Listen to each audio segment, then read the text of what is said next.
I'm Yamini. I am in my third year at ILS Law College, Pune. I am currently enrolled in the Advanced Contract Drafting course at LawSeco, and this is, I think, my fifth month of the course.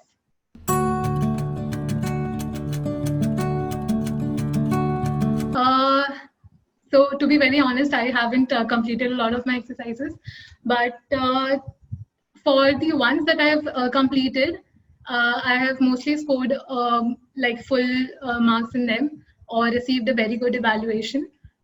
Secondly, the very important thing about this course is that I actually get to learn a lot of intricacies that would help me in practical life, which cannot be seen like in the daily curriculum at our colleges or like the curriculum in India as a whole.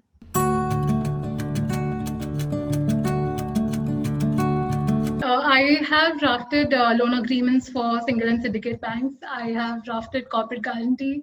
I have drafted an ESOP scheme for which I had received a very good evaluation. I have also drafted non-disclosure agreements. I have drafted quite a lot. Okay. That would include a consultancy agreement, employment agreement, as stated, loan agreements again. I've drafted a joint development agreement. I'm currently working on an O&M agreement.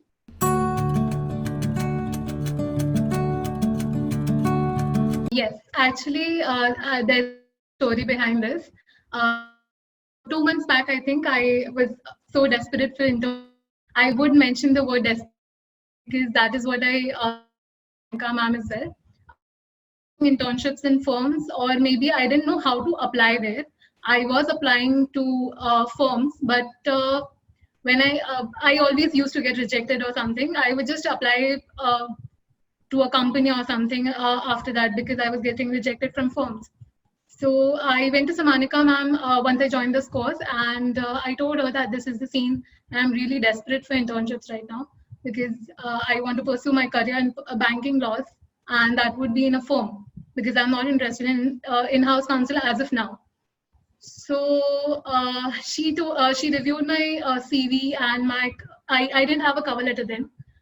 So she reviewed my CV. She was the one who told me that my CV looked better than most of the fourth years in the ones she had seen, and that is where I gained a little bit of confidence, and I realized that I could actually do better, but I was just not presenting my CV, presenting what I have done in my life yet very well in the CV, and that is where I was going wrong. And what she also told me how I need to highlight whatever I have done in a very better manner to like sell myself. So technically, she says this a lot, and I have heard it from a lot of LawSeco faculty members that basically a CV and a cover letter is what you are trying to do to sell yourself to the company. I got an internship at two places, via LawSeco, and one of the firms that I was trying to apply for, I was waiting for my CV to get ready via Samanika ma'am. And once she reviewed it and she found it to be good enough to be sent to a firm, I applied there and I have secured that internship. And I'm actually grateful to Samanika ma'am for this.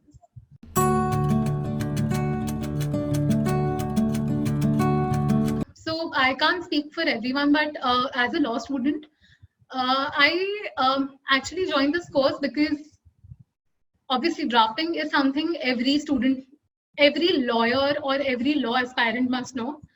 And my basic reason was that when I realized that I was interning with IPleaders in December, and that is when I realized that I'm really good at drafting and I can research very well as well because I was mooting after that. And that time I realized that if I am good at drafting, I should definitely pursue an advanced course in it and like upgrade my skill. So that is when, while interning, I came across the advanced drafting course at LawSeco, and I was trying to actually be stuck with LawSeco for a while because I enjoyed my internship a lot. After that, I researched a bit, and then Right after my internship, I think on the second or third day, I joined the course. Um, and about this course, one should definitely consider it, irrespective of your field, irrespective of whether you are a student or like a professional. Because what changed I noticed was once I put the agreements that I have drafted in my CV, it really made a difference. It actually showed that I'm doing something in my life, and it actually showed that I have a skill which I can actually sell myself for. So yeah, I would just like to thank Losiko and Samanika ma'am again and again, because yeah, if I have this, I think you remember that I clearly denied about doing a video like this because I was very low in confidence. I'm still very nervous, but after I secured the internship that I was looking for, uh, I gained a lot of confidence, and I definitely myself told Samanika ma'am that I'm ready for this video now. Uh, and the webinars, of course, every webinar actually brings a wave of confidence in me. And after yesterday's webinar, where the faculty members were discussing how they are choosing unconventional roles, I actually realized that how they were making me feel that nothing is impossible in this world. You just need that devotion and dedication, and you'll be good to go.